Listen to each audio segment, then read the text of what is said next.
सप्त ऋषियों में से एक महर्षि कश्यप और उनकी पत्नी प्राज्ञा की पुत्री रंभा आदित्य सौंदर्य की स्वामिनी थी। उसे देखकर बड़े बड़े ऋषि मुनियों का मन डोल जाता था। एक दिन राक्षस राज रावण कैलाश पर्वत पर भ्रमण के लिए निकला। दिन ढल चुका था। कैलाश का रमणीय वातावरण देखकर रावण ने वहीं रात्रि बिताने का निश्चय किया। एक तरफ मंदाकिनी नदी का मधुर स्वर था तो दूसरी ओर कदम्ब, चंपा और मंदार के सुगंधित पुष्पों ने वातावरण को और मोहक बना दिया था। कैलाश के आंचल में धन कुबेर का महल भी था।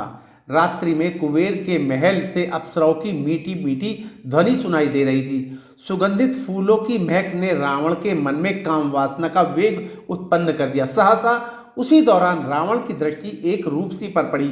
ऐसे घोर अंधकार में इतनी सुंदर स्त्री कौन है, रात्रि में कहाँ जा रही है, यह वह सोचने लगा। उस कन्या के शरीर पर चंदन का लेप था, बालों में कल्पतरु के पुष्प गुंधे थे। उसका यौवन देखकर रावण अपना संयम खो बैठा। वह आगे बढ़ा और जबरन कन्या का हाथ पकड़ लिया और पूछा, सुंदरी तुम कौन हो, अकेले रात्रि में कहाँ जा रही हो। कन्या बहुत बुरी तरह डर गई।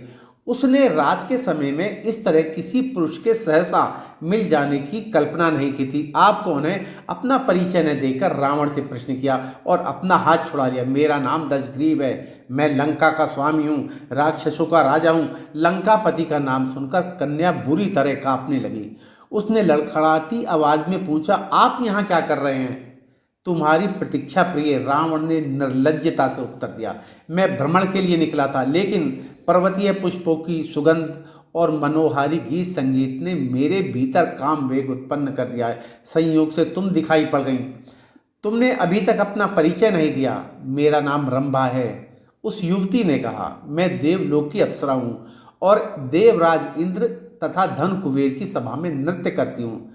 रंभा, मैंने तुम्हारा बहुत नाम सुना है। मेरा यह सौभाग्य है कि तुमसे भेंट हो गई। दशानंद ने खुश होते हुए कहा, तुम अप्सरा और मैं राक्षस राज, तुम्हारा और मेरा मेल अच्छा बनेगा। ऐसा मत कहिए, रंभा ने सहमते हुए कहा। आप मुझसे आयु में बड़े हैं और आदरणीय हैं। मेरी आयु पर मत जाओ रंभा, रावण ने जोर से ठहाका लगाया। इस संसार में बहुत कम लोग जो मेरी तरह काम शास्त्र में निपुण हैं। तुम मेरे साथ बहुत खुश रहोगी, परंतु मैं किसी और से प्रेम करती हूँ, रंभा ने साफ साफ कह दिया। रावण ने फिर ठहाका लगाया। अप्सराएं कब से प्रेम करने लगी। प्रेम और निष्ठा सामान्य स्त्रियों का आभूषण है। तुम अप्सरा हो और तुम्हारा काम केवल पुरुषों का मनोरंजन करना है। यह सही है कि अप्सराएं मनोरंजन का साधन है, किंतु यह गलत है कि उन्हें किसी से प्रेम नहीं हो सकता। मैं सचमुच किसी से प्रेम करती हूँ, रंभा ने दो टूक साफ कह दिया। रावण पूरी तरह से काम वासना में डूब चुका था। क्षमा कीजिए, किंतु आप मेरे पिता तुल्य हैं। रावण की अनर्गल बातें सुनकर रंभा व्याकुल हो गई। उसने कहा, आपको मुझसे ऐसी बातें करना शोभा नहीं देता। यह कहकर रंभा मुड़ी और वहां से जाने लगी। ठहरो, पहले मुझे ये बताओ, तुमने मुझे पिता तुल्य क्यों किया। क्योंकि मैं आपकी पुत्र वधू के समान हूँ, रंभा ने डरते हुए कहा। पुत्र वधू, तुम मेरे पुत्र वधू कैसे हो सकती हो, रावण ने आश्चर्य से पूछा। रंभा ने बताया कि वह यक्षराज कुबेर के पुत्र नल कुबर से प्रेम करती है और कुबेर आपके सौतेले भाई हैं। इस नाते मैं आपकी पुत्र वधू के समान हूँ। अभी मैं नल कुबर से ही मिलने जा रही हूँ, रावण ने चिढ़कर कहा और फिर बलपूर्वक रंभा का हाथ पकड़ के खींच लिया। मैं रावण हूँ जिसके समस्त सभी देवताएं सिर झुकाए खड़े रहते हैं, फिर भी मैं तुमसे प्रेम याचना कर रहा हूँ और तुम मेरा अपमान करके कुबेर के पुत्र के पास जाना चाहती हो। सुनो रंभा, अप्सरा का न कोई पति होता है, न वह किसी की पत्नी होती है। रावण ने हाथ खींचकर रंभा को जबरदस्ती पर्वत शिला पर लिटा दिया और फिर रंभा के विरोध के बावजूद बलपूर्वक उससे संभोग किया। रावण के भीतर का काम वेग शांत हो चुका था। वह रंभा को छोड़कर अपने शिविर लौट गया।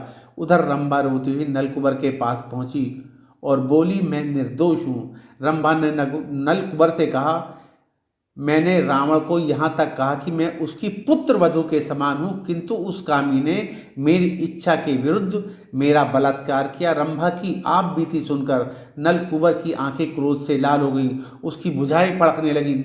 वह जानता था उसके लिए रावण से लड़ना या परास्त करना तो उसे संभव नहीं है, लेकिन यक्षराज कुबेर का पुत्र होने के नाते नलकुबर ने इतना जरूर किया कि रावण को श्राप दे दिया। उसने कहा कि हे रावण, जब भी तुम किसी स्त्री से उसकी मर्जी के विरुद्ध उसके समीप जाओगे या सहवास करोगे तो तुम्हारा सिर 10 टुकड़े हो जाएगा और तुम्हारी मौत हो जाएगी। और कहते हैं कि इसी श्राप के कारण रावण ने राम की पत्नी सीता को छूने का साहस तक नहीं किया।